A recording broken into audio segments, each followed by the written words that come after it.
Well, William Joy, he spent a lot of time in Laplace and St. John Parish.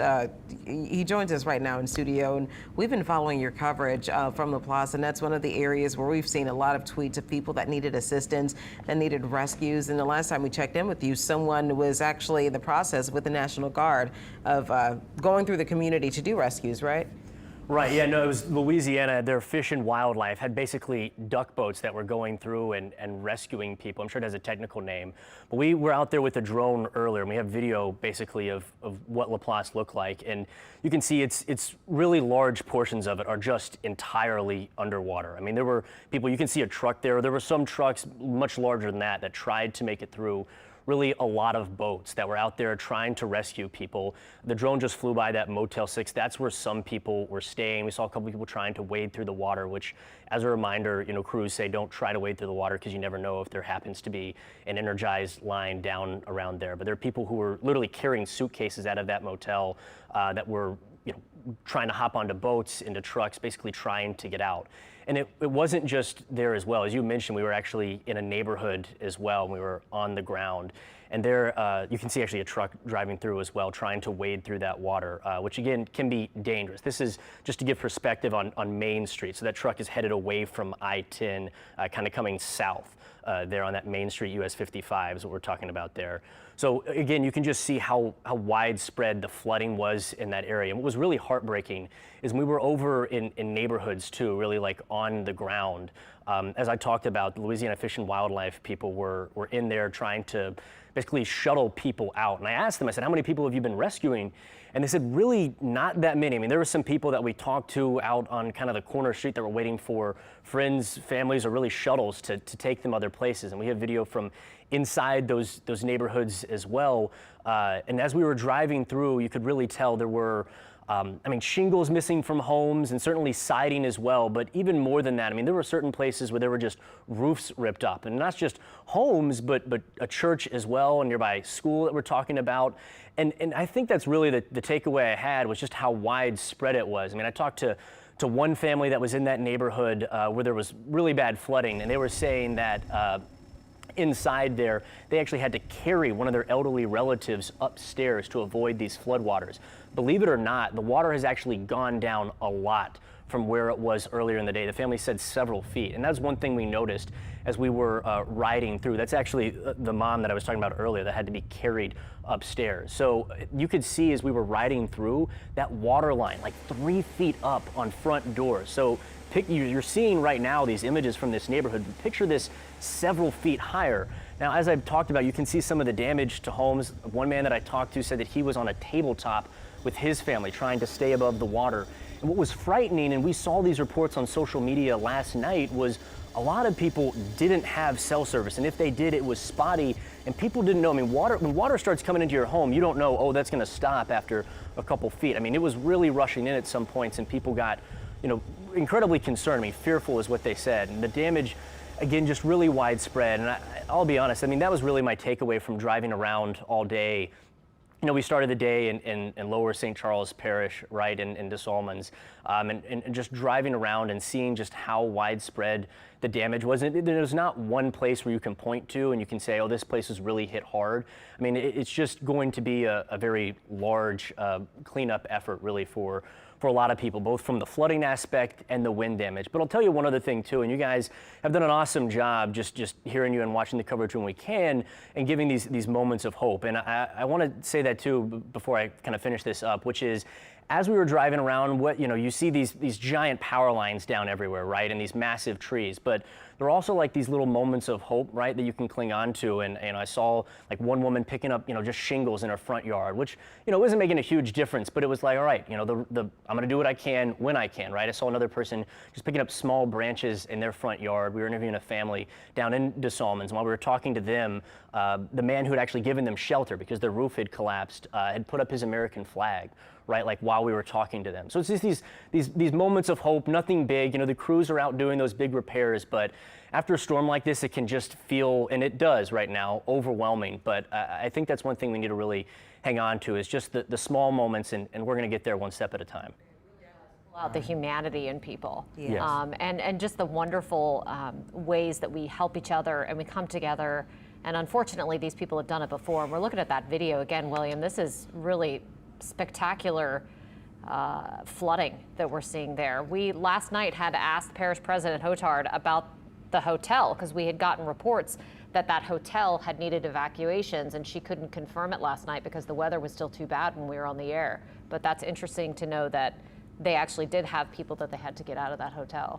Also, we saw a lot of tweets last night. I don't know if you heard those particular rumors necessarily about a bunch of people who were saying, I'm trapped in the attic, I'm stuck, I needed to be rescued. When you went out there earlier today, did you see many rescues like that happening? So yeah, that's what families told us, is they were literally in their attics. And I remember last night as we were in a shelter, just seeing those tweets and getting chills and going out there and talking to those families. I mean, people really were in attics and second floors. And fortunately, the water, to my knowledge, I mean, in talking to people, didn't get so high that anybody was in I say immediate danger. Again, you know, that's always relative, right? In the moment, it was very much immediate because nobody knew how high those floodwaters were going to get. Fortunately, for a lot of people, it stayed basically waist high on that bottom floor from what I gather from talking to people. But again, depending on where you were, how elevated you were, how close you were to the lake, the flooding was a lot different. And again, you see that pool of water, right? When we were showing that drone video earlier, just imagine the fact that it's come down quite a bit. Certain areas were really impassable unless you either had a boat or again, one of those kind of like duck boat rowers that have really kind of like tank wheels really at the bottom that ride through and then can float as well. Honestly, so it's really I think tough those to are get just people. called high water vehicles. High water, okay, That's yeah. the technical term. High water, we'll go with high water vehicles. Yeah, High and that's water what was vehicles. really shuttling people in and out, and you couldn't get through. I mean, it's tough to overstate the power lines too. I mean, I saw more power lines down than up today. And again, like I said, we were obviously in St. John Parish, we were St. Charles Parish. We drove, you know, it really stayed in that area, but drove a long way, and it's tough to navigate. I mean, people were trying to go back ways, and then you run into water, then you run into a power line, and certain people just couldn't get out. Fortunately, from our understanding, everybody that I talked to was safe.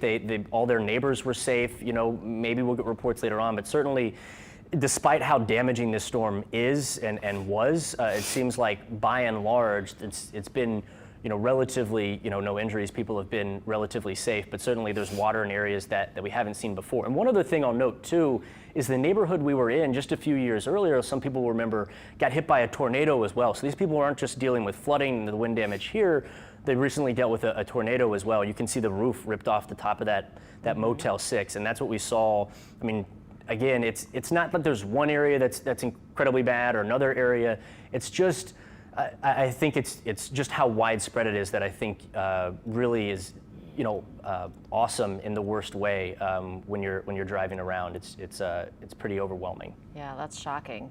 Just to really kind of take it all in and realize how much damage there is and how many people are affected. I mean, that's the key right there, is that these are people's stories, these are people's lives, and they're going to have to pick up and start again in some cases, of rebuilding their houses again. And you know, this whole area, I'm sure they told you about Hurricane Isaac and the damage that had similar flooding during that storm. So unfortunately, this is not their first rodeo.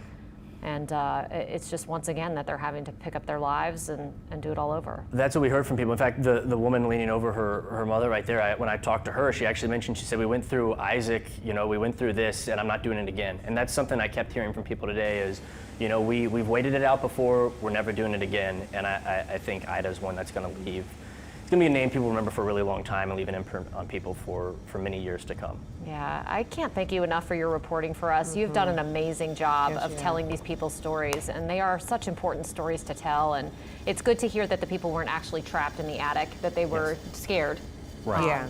Which is, I don't like for them to be scared. That's a horrible situation, and it's terrifying. But it's good to know that they weren't actually trapped up there, that they could get down. Yeah, no, it seems like most people, from my understanding, the bottom floor was waist high. And again, I think the fear is once you get waist high water in your home, It's rushing Yeah. in fast. That doesn't happen. It happens very quickly, and anybody who's been in a flooding situation knows it can happen really quickly. When you're in that home, you can't even open right doors at that point because of how strong the water is. So just being able to get out, not knowing where to go, not having a means of transportation.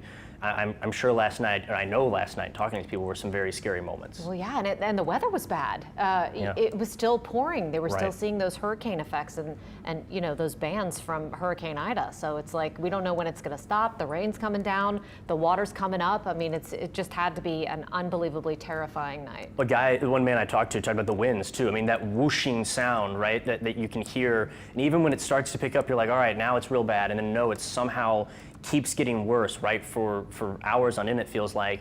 And then it just won't stop, right, even after it changes directions. That's what they were saying, actually, one man was saying is, at the beginning they just heard the wind, right, but then all of a sudden when it changed directions is when a lot of the water came in. He said it came in, he described it as being in one of those wave pools, right, at like an amusement park. That's the type of water that was rushing into the home. So again, just frightening moments for those people, but fortunately everybody that we talked to, okay.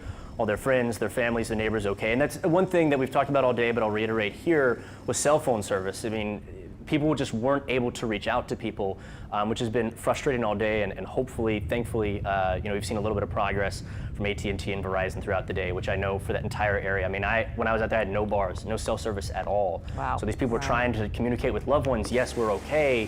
That was really tough. This really speaks to the fortitude of our people, I have to say. Yes. I mean, they've been living a pandemic.